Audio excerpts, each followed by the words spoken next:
On any given day, I just hate my code.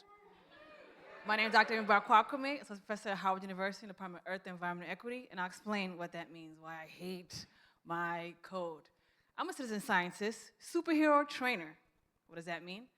I help my students see themselves as superheroes. They use their X-ray vision to look at the environmental justice in their communities and try to change that, right, on any given day.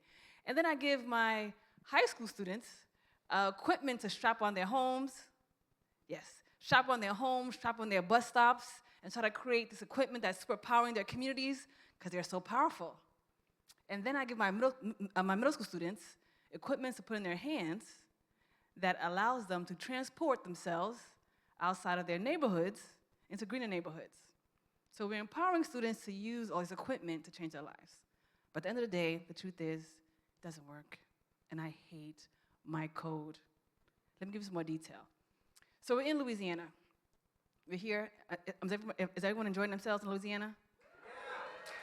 I love Louisiana as well. But in Louisiana, there's a town called Mossville. And Mossville's about 3 hours from here. When I go to Mossville, before I go there, I check the air quality. And generally it'll tell me that the air quality is what? Good. Green. Air quality. Perfect. Right? So I should go outside and play. And generally we do that. We believe that the data from Air Now is quality data. But when I speak to one of my participants in Mossville, this is Miss Carolyn, and when she goes to her backyard, she sees a beautiful skyline, but her nose burns. She smells something.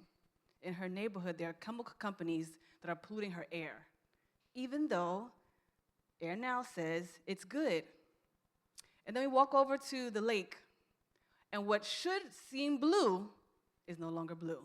Honestly, it's really brown. And how does she know this? When she turns on her faucet, what comes out isn't blue. It is brown. And the most hurtful part is I have no data to support the fact that the company is making her air bad and her water brown. So I hate my code. Another example I have, going from Louisiana to Florida. Anyone love Florida, Miami, Florida? Yes. So in Florida, it's not really about the heat. I mean, not about the air, it's about the heat and the temperature. So I work with a community called the Workers Center. What the Workers Center they work with people who are working outside, our construction workers, those who are on the farms, those who are on the land, those who are outside. And the hurtful thing is that they cannot they're unable to let them know how hot it really is where they are, right? So what we do is try to support and have their children put monitors in their homes around where they work to get that localized data. Then they come to Howard, they come talk about their projects with our students, but then they go to the White House and then it's shut down. No one there to listen to them. No one to correct the data, right, and where it's coming from. And that's a challenge. And then lastly, we go to DC, where I'm from, where the air is not good. The heat is heating, it's colding. It's wacky in DC, right? We know what's going on there. But my specific topic deals with maternal health, where unfortunately when it comes to black mothers and black families, the maternal health death rate is very high. And on average, African-American families are facing at least a 90% death rate when it comes to childbirth.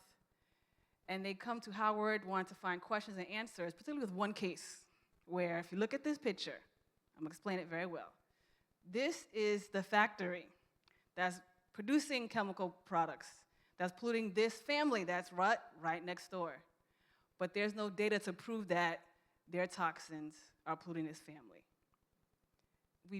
And it's just infuriating, because the communities that we work in, they know what they're experiencing.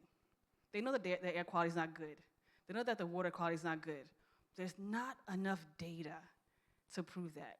So my code, at the end of the day, I hate it, because I can't represent my communities. I can't show my students that what they're doing will impactfully change their family situation, right? At the end of the day, what we're trying to really do, not create superheroes, but really empower young people to be able to collect their own localized data, put up their own monitors, be able to go to a bus stop, go to their homes, put up purple air monitors, understand the temperature in their homes, and allow their family members to understand what's going on. In DC, we empower our students to build their own air quality monitors that allow people to feel safe about the data they're collecting and know where that starts. So we have students creating monitors for schools and communities using solar panels, and Wi-Fi sticks. But at the end of the day, can this fix the problem? I hope so. Because at some point, I hope to love my code. But when that happens, my fear is that I'll hate my outcomes. Thank you.